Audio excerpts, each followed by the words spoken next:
इस वीडियो में अपन class 10th के चैप्टर फर्स्ट के एक्सरसाइज 1.1 का एक क्वेश्चन ट्राई करें। क्वेश्चन नंबर 5 जो इंपॉर्टेंट है, चेक वेदर 6 की power n can and with the digit 0 for any natural number n। कि 6 की पावर में एक नंबर है n को कुछ भी मान लो 1 2 3 4 5, हमें चेक करना है क्या इसके एंड में कभी जीरो आएगा क्या। तो इसका देखो, जो बोर्ड में तरीका लिखने का वो मैंने यहाँ पे लिख रखा है। समझना क्या क्या लिखा मैंने। हम मान लेते हैं कि 6 की पावर n में जीरो आ रहा है। उल्टा करते हैं अपन, if the number 6 to the power n ends with the digit 0, अगर इसके लास्ट में 0 आ रहा है तो इसका मतलब है किससे डिवाइड होगा, 5 से डिवाइड होगा। Then it must be divisible by 5, क्योंकि 5 से नंबर जो डिवाइड हो रहे हैं उनके लास्ट में तो 0 आता है या 5 आता है, ये हमने मान लिया। अब मैंने लिखा प्राइम फैक्टर्स ऑफ 6 की पावर n। अब 6 की पावर n के प्राइम फैक्टर्स को देखो मैंने कैसे लिखा।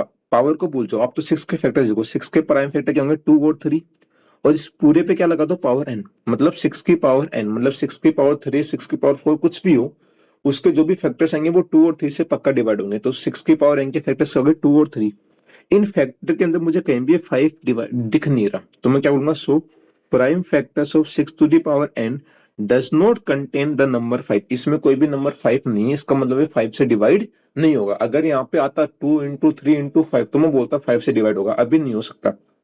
Hence it is not divisible by 5। इसका मतलब 6 की पावर n जो है वो 5 से डिवाइड नहीं है, मतलब 6 की पावर n में के अंदर कभी भी जीरो नहीं आएगा। So we can say that 6 की power n does not can not end with the digit 0 for any natural number n। ये तो हो गया इसका मेथड फर्स्ट जो आपको बोर्ड में लिखना ही है।